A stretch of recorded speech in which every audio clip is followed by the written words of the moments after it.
Little update on my Huina excavator.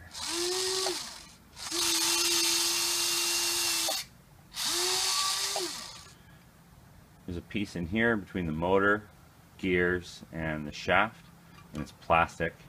I epoxied it because it was split, but I don't think that was actually the problem. I think the gear that goes into the plastic piece that joins this is actually oblong or something, so I need to order a new piece here before I get this thing working again. If I pull it back, it'll engage itself in, but if I leave it like that, not touching it, it's not going anywhere. So that'll have to be order online.